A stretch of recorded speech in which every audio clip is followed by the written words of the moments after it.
એક ભયાનક hit and રનની ઘટના વડોદરાના વીઆઈપી રોડ પર 14મી જુલાઈને વહેલી સવારે ઘટી હતી।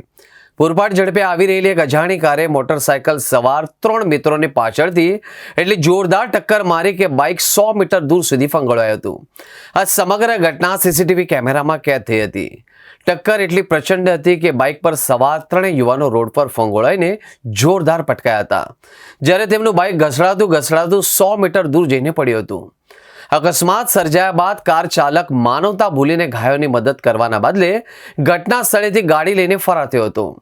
આ ઘટનામાં ઋતુરાજ સિંહનું સારવાર દરમિયાન મોત થયું છે। કરતૂત કરીને ભાગી છૂટેલા કાર ચાલકને પકડવા માટે પોલીસે તપાસ હાથ ધરી હતી। કારેલીબાગ અમિતનગર પાસેલી આ ઘટનામાં હરણી પોલીસ સ્ટેશનની ટીમે ત્વરિત કાર્યવાહી હાથ ધરી હતી અને સીસીટીવી ફૂટેજ અને બાતમીદારોની મદદથી હરણી પોલીસે હિટ એન્ડ રન કેસમાં આરોપીની ગણતરીના જ કલાકોમાં કાયદેસરની કાર્યવાહી હાથ ધરી હતી।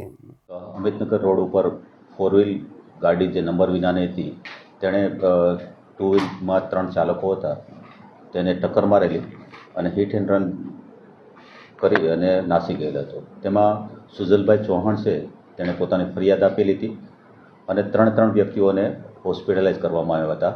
એમાં ઋતુરાજસિંહ છે સારવાર દરમિયાન એક્સપાયર થયેલ છે।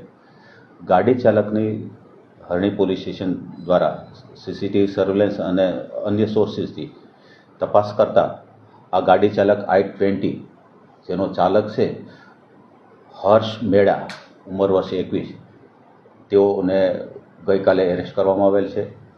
પોતે ગાડીની ટક્કર લાગ્યા પછી સીધો હાલોલ તરફ ભાગેલો હતો અને ત્યાં તેની ગાડી બગડી જતાં ટોઈંગ કરવામાં આવેલી, જેની ઇન્ફોર્મેશન પોલીસને મળતા તેને ઉઠાવી લીધેલ હતો અને ગઈકાલે તેને એરેસ્ટ કરવામાં આવેલ છે।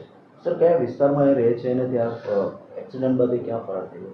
તે અમિતનગરની બાજુમાં પલ્લવ પાર્ક સોસાયટી છે ત્યાં રહે છે અને પોતે કાર એસેસરીઝમાં છાણીની એક કાર સ્ટુડિયો છે તેમાં જોબ કરે છે।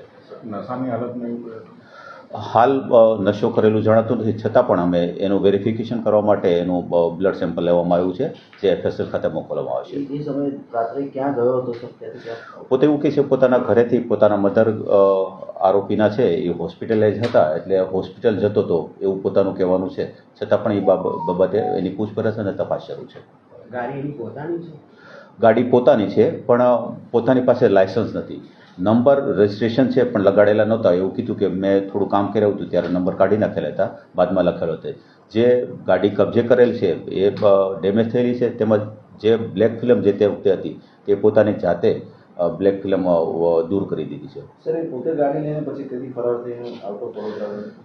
હા, પોતે જેવું એક્સિડન્ટ થયું એટલે સીધો હાલોલ તરફ ભાગ્યો અને હાલોલ વહેલા 4-4:30 ની આજુબાજુ હાલોલ તરફ એક જગ્યાએ તેની ગાડી બ્રેકડાઉન થઈ અને ટોઈંગનો કોન્ટેક્ટ કર્યો અને ટોઈંગ દ્વારા આપણને માહિતી મળી કે ભાઈ આ ગાડી આ જગ્યાએથી લાવવામાં આવે છે અને જે ગાડીના એન્જિન ચેસિસ નંબર ઉપરની વેરિફિકેશન કરતાં નાના નંબર મળી આવેલા, નંબરમાં ડેટાબેઝ ચેક કરતાં જે આરોપી છે તેની વિગત મળી આવેલી હતી।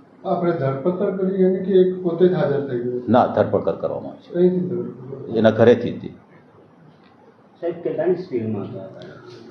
બની શકે ઓવર 70 થી 80ની સ્પીડ હશે એવું અત્યારે અનુમાન છે અમારું। એને દેખાવ એવું કહે છે કે મારી સ્પીડમાં મને ખ્યાલ ન રહ્યો અને એક્સિલેટર પર પગ દબાઈ જતા સ્પીડ ગાડીની પકડી, એની હિસાબે ટક્કર લાગી ગઈ હતી। કેટલી ઉંમર વર્ષ? એની ઉંમર વર્ષ 21 છે। ઓકે, અને બીજું કંઈક કામકાજ? આ 3 વિદ્યાર્થીઓ છે એ હોસ્ટેલમાં રહેશે, MS-માં પહેલા સેમેસ્ટરમાં અને ત્રીજા સેમેસ્ટરમાં અભ્યાસ કરે છે। એ સમય એકલો હતો સર ગાડીમાં? હા, ગાડીમાં પોતે એકલો હતો।